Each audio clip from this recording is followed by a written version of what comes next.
అందరికీ నమస్కారం. మన బైబిల్ క్లాస్ స్టడీకి స్వాగతం. ఈరోజు మనం ఆదికాండము 20వ అధ్యాయంలో ఉన్న ఒక పురాతనమైన కానీ ఎంతో ఆసక్తికరమైన సంఘటనను విశ్లేషించబోతున్నాం. అబ్రహాము అలాగే గెరారు రాజైన అబీమెలెకు వీళ్ల మధ్య జరిగిన ఒక పెద్ద డ్రామా గురించి మనం మాట్లాడుకోబోతున్నాం. అసలు మానవ భయాలు, దేవుని రక్షణ ఎలా ముడిపడి ఉన్నాయో ఈ స్టడీలో మనం చాలా స్పష్టంగా చూడబోతున్నాం. సరే, ఇప్పుడు మనం ఈ విషయంలోకి లోతుగా వెళ్దాం. దాచిన ఒకే ఒక చిన్న నిజం ఒక పెద్ద రాజ్యాన్ని ప్రమాదంలో పడేస్తే ఎలా ఉంటుంది? ఆలోచించండి. సాధారణంగా మనం ప్రాణభయంతోనో లేక ఏదైనా చిన్న ఇబ్బంది పడతామనో అబద్ధాలాడుతుంటాం కదా. కానీ అవి ఎలాంటి విపత్కర పరిణామాలకు దారితీస్తాయో ఈ స్టడీ మనకు కళ్ళక్కట్టినట్లు చూపిస్తుంది. ఇది కేవలం చరిత్ర కాదు సుమా, ఇది మానవ నైజానికి, దేవుని అద్భుతమైన కాపుదలకు మధ్య జరిగే ఒక పోరాటం. మొదటి భాగం, గెరారుకు ప్రయాణం. అబ్రహాము ప్రయాణించిన మార్గాన్ని మనం ఒకసారి మనస్సులో మ్యాప్ చేసుకుందాం. ముందుగా అబ్రహాము తాను నివసిస్తున్న ప్రదేశం నుండి దక్షిణ దేశానికి తన ప్రయాణాన్ని ప్రారంభించాడు. ఆ తర్వాత కాదేషుకు షూరుకు మధ్య ప్రాంతంలో అలా సంచరిస్తూ చివరగా గెరారు అనే ప్రాంతంలో ఒక పరదేశీగా అంటే ఒక విదేశీయుడిగా సెటిల్ అయ్యాడు. ఇదొక కొత్త ప్రదేశం, కొత్త రాజు, కొత్త వాతావరణం. సహజంగానే ఇవన్నీ అబ్రహాము మనస్సులో ఒక రకమైన అభద్రతాభావాన్ని, భయాన్ని క్రియేట్ చేశాయి. రెండవ భాగం, సగం నిజం. ఇది మనకు చాలా అద్భుతంగా ఏమి చూపిస్తుందంటే అబ్రహాము చెప్పిన మాటలకు అసలు వాస్తవానికి మధ్య ఉన్న భయంకరమైన తేడాని. బయట అందరితో ఈమె నా చెల్లి అని చెప్పాడు, కాని లోపల దాచిన నిజమేమిటి? ఈమె నా భార్య.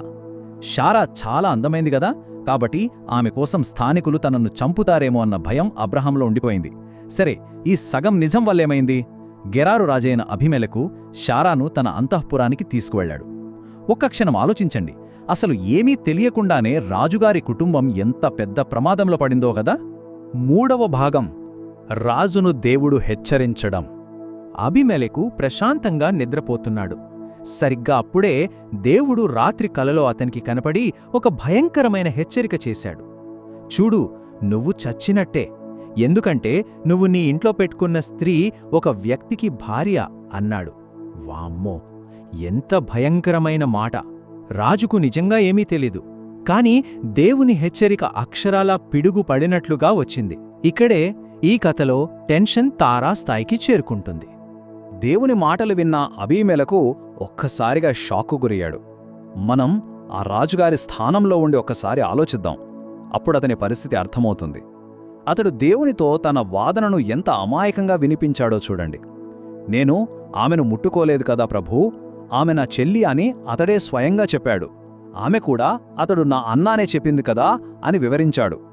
తాను యథార్థ హృదయంతో, అంటే ఏ దోషమూ లేకుండా ఎంతో నిజాయితీగా ఈ పని చేశానని మొరపెట్టుకున్నాడు. నిజమే కదా, అబీమెలెకు వాదనలో 100% న్యాయముంది.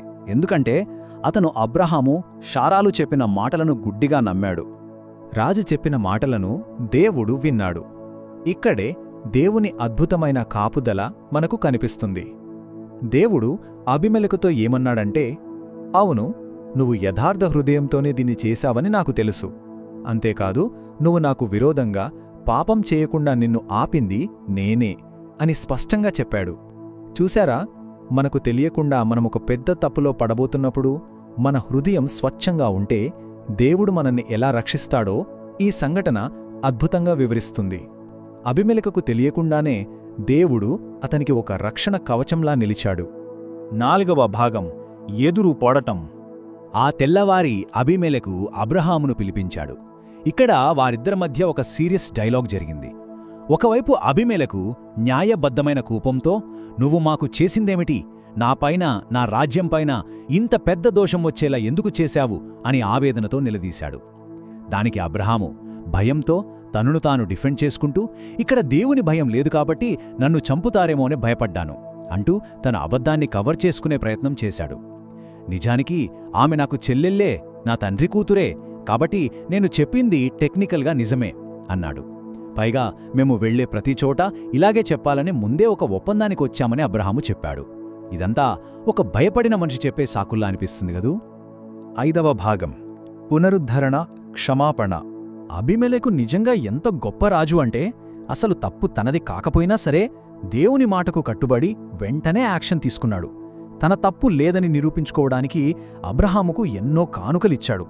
గొర్రెలను, ఎద్దులను, దాసులను ఇచ్చాడు. అన్నిటికంటే ముఖ్యంగా శారాను చాలా సురక్షితంగా అబ్రహాముకు తిరిగి అప్పగించేశాడు.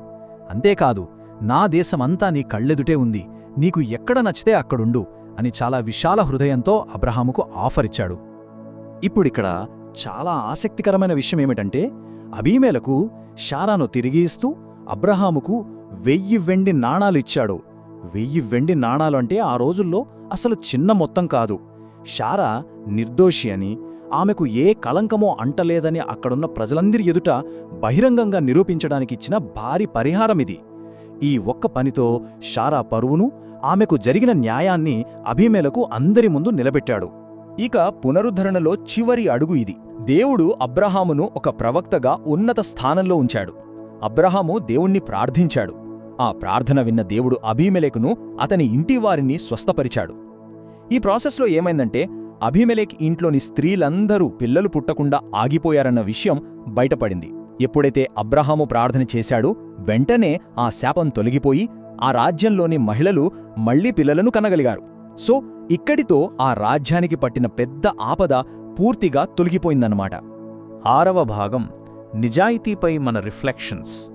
సరే, ఇప్పుడు మనం ఈ పాఠం నుండి ఒక ముఖ్యమైన ప్రశ్న గురించి కొంచెం లోతుగా ఆలోచిద్దాం. సగం నిజాలు చెప్పడం లేదా టెక్నికల్గా నేను చెప్పింది నిజమే కదా అని మనల్ని మనం సమర్థించుకోవడం పూర్తిగా అబద్ధం చెప్పడంతో సమానమైన నష్టాన్ని ఎలా కలిగిస్తుంది? అబ్రహాము చెప్పింది ఒక రకంగా నిజమే అయినా ఆ దాచిన సగం నిజం ఒక రాజ్యానికే ఎంత ముప్పు తెచ్చిపెట్టిందో మనం స్పష్టంగా చూశాం కదా. మన నిజ జీవితంలో కూడా మనల్ని మనం కాపాడుకోవడానికి వాస్తవాలను దాచిపెడితే పక్కన వాళ్ళు ఎంత తీవ్రంగా నష్టపోతారో మనం ఖచ్చితంగా గ్రహించాలి. మన నిజాయితీకి ఇదొక పెద్ద పరీక్ష. ముగింపుగా మన మనసుల్లో నాటుకుపోయే మరో అద్భుతమైన ప్రశ్న ఇక్కడ ఉంది. మన సొంత భయాలతో రకరకాల ప్లాన్లు వేసుకోవడం కన్నా దేవుని రక్షణపై పూర్తి నమ్మకం ఉంచడం గురించి ఈ సంఘటన మనకు ఏమి బోధిస్తుంది?